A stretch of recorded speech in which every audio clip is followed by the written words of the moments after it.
बिस्मिल्लाहिर्रहमानिर्रहीम। अस्सलाम वालेकुम क्लास 5, कैसे हैं आप सब? उम्मीद करती हूँ सब खैरियत से होंगे। डियर स्टूडेंट्स, चलते हैं हमारे इंग्लिश के लेक्चर की तरफ।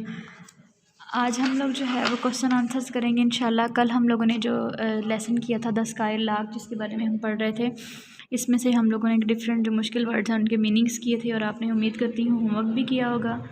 डियर स्टूडेंट्स, हम चलते हैं एक्सरसाइज की तरफ। आज हम करेंगे आंसर द फॉलोइंग क्वेश्चंस। ठीक है, हमारा पहला क्वेश्चन है where was the skylark. Skylark कहाँ पर था? ठीक है, तो इसका आंसर गौर से देखिएगा।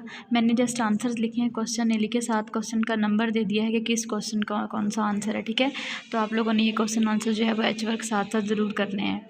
The sky lark was hanging between the earth and The skylark was hanging between the earth and the sky। ठीक है, नेक्स्ट हमारा क्वेश्चन है Who is listening to the bird song। Birds के सॉन्ग्स को कौन सुन रहा था? The poet and the perhaps the skylark made। ठीक है, जो पोइट है वो सुन रहा था और स्काईलार्क के जितने भी साथी थे वो सुन रहे थे। ठीक है, नेक्स्ट हमारा क्वेश्चन है When does the skylark sing and when it is silent। Skylark जो है वो कब सिंग्स करते हैं और कब साइलेंट होते हैं, कब गाना गाते हैं और कब वो साइलेंट होते हैं।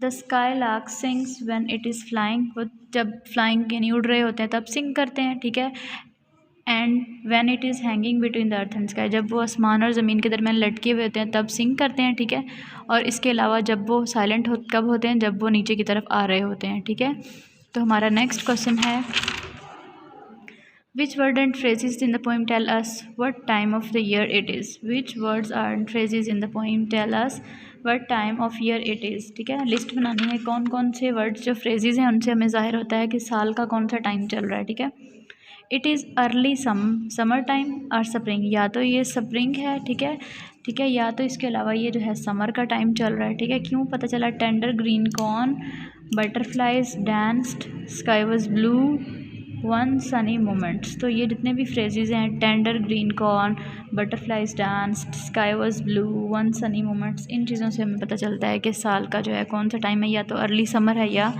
जो है ये स्प्रिंग है। ठीक है, ये थे हमारे आज के क्वेश्चन आंसर्स। इसको अच्छे से देख लें। आप लोगों ने ये क्वेश्चन आंसर जो है वो एच वर्क लाजमी करना है। ठीक है, और इनको लर्न भी करना है। ठीक है, अब हम चलेंगे हमारे एक्सरसाइज के नेक्स्ट काम की तरफ। अभी हम लोग जो है वो करने जा रहे हैं, क्वेश्चन आंसर हो चुके हैं। नेक्स्ट हमारी एक एक्टिविटी है match the idioms in column A with the meaning in column B. यहाँ पे ईडियम्स दिए गए हैं। ठीक है, और यहाँ उनके मीनिंग्स दिए गए, तो हमने उनको मैच करना है। ठीक है, तो सबसे पहला ईडियम है ऑन द बॉल। ठीक है, इसका मीनिंग है यहाँ पर to be alert well inform, यानी कि किसी भी चीज़ के बारे में अलर्ट रहना और उसके बारे में इंफॉर्मेशन जो है वो यानी कि वेल इन्फॉर्म्ड होना, अच्छे से उसकी इन्फॉर्मेशन रखना। तो ऑन द बॉल पहला ए जो है उसका 4 है, तो मैंने इसके साथ 4 लिख दिया है ताकि बुक का पेज जो है वो ख़राब ना हो। ठीक है, और आप लोग जो है वो उसको यहाँ से देखेंगे। इन सब के मैंने यहाँ पे आंसर्स लिखे हैं मैचिंग करने वाले। ठीक है, मैंने मिलाया नहीं है ताकि आपको समझ है वो आपको ईजीली आ जाए, आपको समझना आसान हो। ऑन द मेंड 7 है इसका, to be recovering after an illness. ठीक है, बीमारी के बाद रिकवर होना। ठीक है, on velvet 6, to be in a favourable state. ठीक है, एक फेवरेबल स्टेट में होना। डी सेकंड है इसका, to be available for duty. ठीक है, E on edge, N edge का क्या है? ई का है I, to be nervous. On the dot F का क्या है? V, to be punctual. On the job 3, to be going और जॉब और वर्क, कोई काम करना। ठीक है, ये यहाँ पे लिखे हैं, इनको मैच कर लीजिएगा। ठीक है, इसके बाद नेक्स्ट है आपका, यहाँ पे देखिएगा से whether the verbs in a sentence given below are in the past present future. आपने बताना है कि ये टेंस जो टेंसेस दिए हैं यहाँ पे, ये पास्ट है, प्रेजेंट है, फ्यूचर है, क्या है। ठीक है, she went to the circus last week, went गया था, past. She usually goes to the circus when it comes here, वो जब भी यहाँ आता है तो सर्कस में ज़रूर जाता है। प्रेजेंट ये आता है गो या गया जब वो यहाँ पर आया। ठीक है, कम्स एंड गोज़, प्रेजेंट है, सिंपल प्रेजेंट टेंस है। What is she doing now, अभी वो क्या कर रही हैं? अभी, नाउ का मतलब अभी अभी की बात हो रही है, तो प्रेजेंट कंटिन्यूस है। She is doing her washing, present, washing ING present. Will she come, will है तो फ्यूचर टेंस है। शी विल कम नेक्स्ट, जिसमें गी का विल शैल यूज़ होगा वो फ्यूचर टेंस होता है। I will go future tense. I am doing present है ING, और नाउ है तो प्रेजेंट कंटिन्यूस टेंस है। ठीक है, अभी जो है वो हम लोग ग्रामर का काम करेंगे। ग्रामर में हम लोग है जो है वो यूनियन ई स्ट्रेंथ पढ़ने जा रहे हैं, ठीक है। यूनियन ई स्ट्रेंथ पढ़ेंगे। आप लोगों ने वर्ड से स्टोरी को सुनना है और इसके बाद इसको राइट भी करना है और आप लोगों ने इसको लर्न भी करना है, ठीक है। Once a farmer had 3 sons. एक दफ़ा का जिक्र है, एक किसान था, उसके 3 बेटे थे। दे ऑलवेज करल्ड, वो हमेशा आपस में लड़ते थे। विद वन अनदर, एक दूसरे के साथ। The old farmer tried his best, उसने अपनी भरपूर कोशिश की to better their relation but in vain, कि वो अपना उनका रिलेशनशिप बेहतर कर सके, मगर नहीं हो सका ऐसा। वन डे ही फेल इल, एक दिन क्या हुआ, वो बीमार हो गया, ठीक है। He called for his son, उसने अपने बेटे को बुलाया। ही आस्क्ड देम, और उन्हें कहा to bring a bundle of sticks, कि वो एक बंडल लेकर आएँ स्टिक्स का, लकड़ियों का एक गट्ठा लेकर आएँ। दे ओबेड देम, उन्होंने उसकी बात मानी, ले आए। He asked each of them to break the bundle of sticks, उसने तीनों को कहा कि उस बंडल को तोड़ें, ठीक है। Every one of them tried, सब ने अपनी भरपूर कोशिश की to break it but failed, लेकिन कामयाब नहीं हो सके। Then he united the bundle and ask them to break the sticks one by one, उसने कहा कि अनटाइड किया, ठीक है।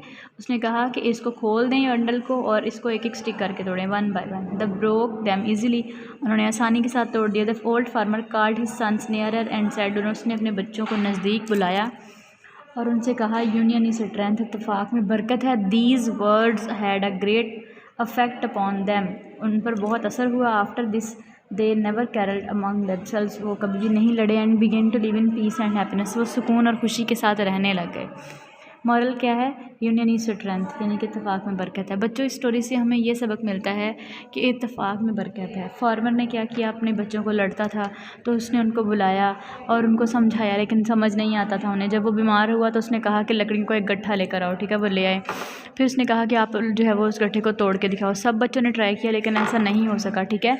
तो किसी से भी वो नहीं हुआ, तो उसने फिर उनको समझाया कि अभी इसको गट्ठे को खोलें और वन बाय वन तोड़ें। जब उन्होंने one by one stick by stick उसको ट्राई किया तो उन्होंने ईज़िली उसको तोड़ लिया, ठीक है। तो उसने इस एग्ज़ाम्पल या इस जो भी उसने एक परफॉर्म की थी, एक कह लें कि उसने एग्ज़ाम्पल दी या एक छोटी सी उसने एक स्टोरी बनाई या एक एक्टिविटी परफॉर्म की, उसने उसके थ्रू उनको समझाया और उनको कहा कि वो सबक सीखें उससे, ठीक है। तो सब उसके बच्चों को वो बात समझ आ गई कि अगर उस गट्ठे की तरह हम इकट्ठा रहेंगे, ठीक है, तो हमें कोई भी नहीं तोड़ पाएगा, कोई भी हमें नुकसान नहीं पहुंचा पाएगा। लेकिन अगर हम यूँ अलग अलग हो जाएंगे तो हमें नुकसान पहुंचाना बहुत आसान है। इस तरह से उनको ये बात समझ आ गई और वो जो है वो इत्तेफाक से रहने लग गए, ठीक है। ये हर स्टोरी का एक मॉरल होता है और हमें हर स्टोरी के मॉरल पर अमल करना चाहिए। यह इखलाकी सबक है। आप सबको भी इससे यही मॉरल जो है वो लेसन मिलना चाहिए कि आप सब लोग जो है वो मुत्तहिद रहें, कभी भी आपस में लड़ें झगड़े नहीं, इत्तेफाक से रहें, ठीक है। एक दूसरे का ख्याल रखें, ठीक है। स्टोरीज़ इसीलिए होती है ना कि हमें उससे लेसन मिलता है और उस पर हमने अमल करना होता है। आपने इसको लर्न तो करना ही करना है, होमवर्क भी करना है, लेकिन साथ आप लोगों ने जो इसका लेसन है उस पर अमल करना है आपकी अपनी ज़िंदगी में भी, ठीक है। अपना बहुत सारा ख्याल रखिएगा। अल्लाह हाफिज़।